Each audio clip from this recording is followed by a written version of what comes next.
Greetings, YouTube.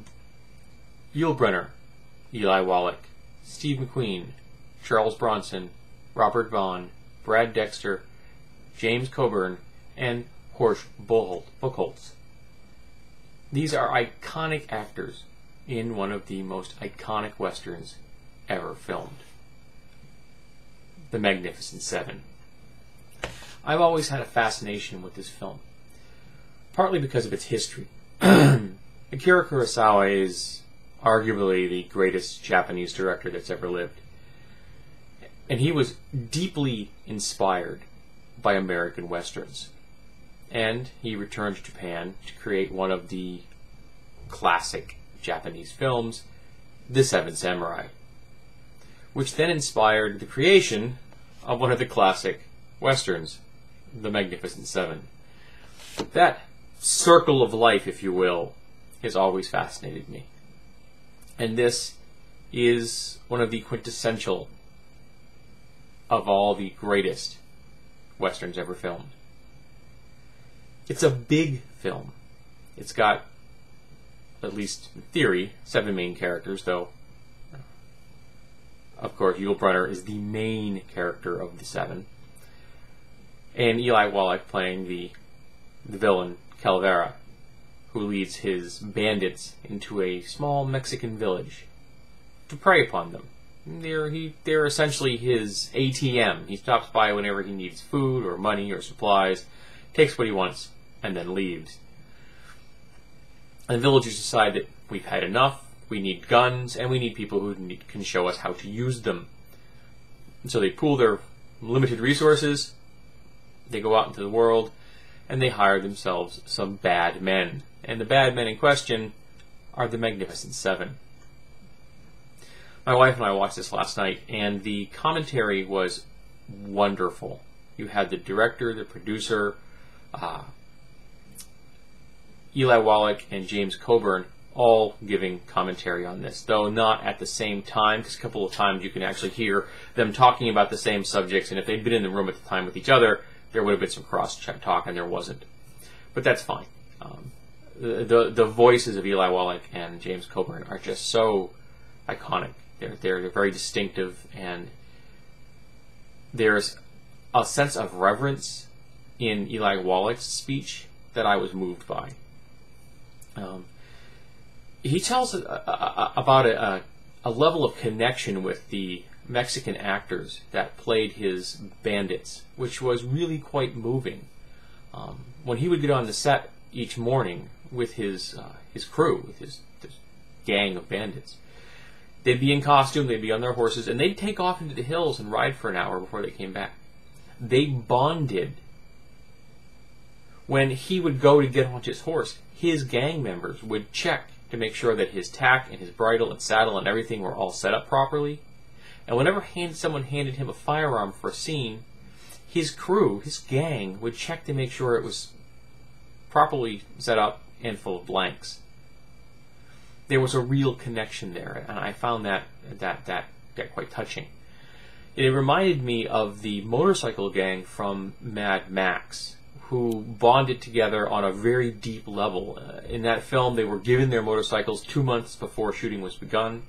They were allowed to live and function as a group, to bond together. So when filming started, they weren't a bunch of people playing a gang. They were a gang. And that kind of connection is really present in this film. All of the acting is great. And it's very minimal. It's subtle. I mean, James Coburn has 11 lines. Robert Vaughn has 16. There's sparsity here, but that doesn't mean there isn't depth, there isn't texture. So much is said with the visuals. When this film opens, your opening scene is this pastoral view of the village, and the credits begin to come onto the screen, fading in and out. No motion. No action. Nothing. You were allowed to slip almost into an alpha state when you're watching this.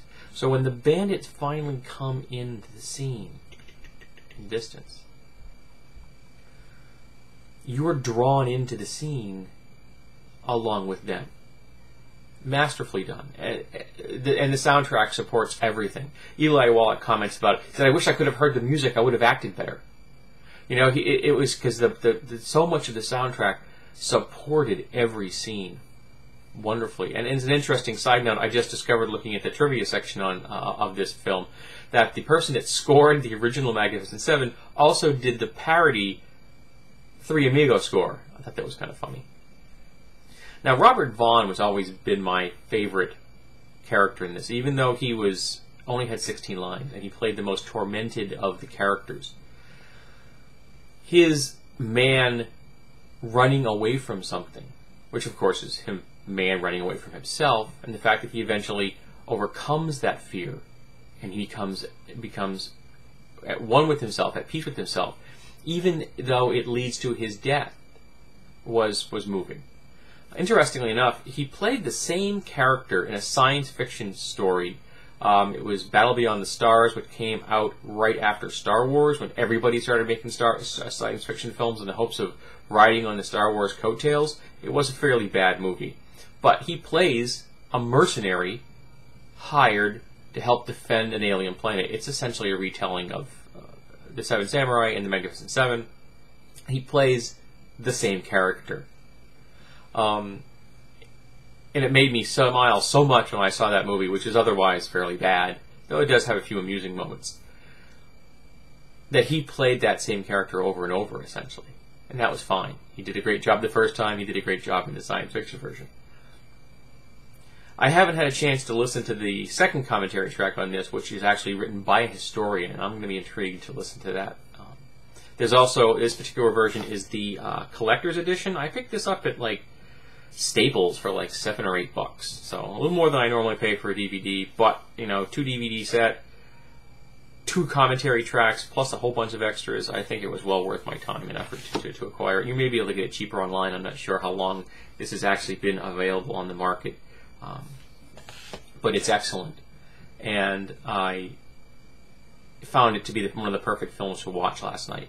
I also watched X-Men Origins Wolverine, which I'll be reviewing later, and, you know, it didn't fare as well, particularly as I watched it after seeing this movie.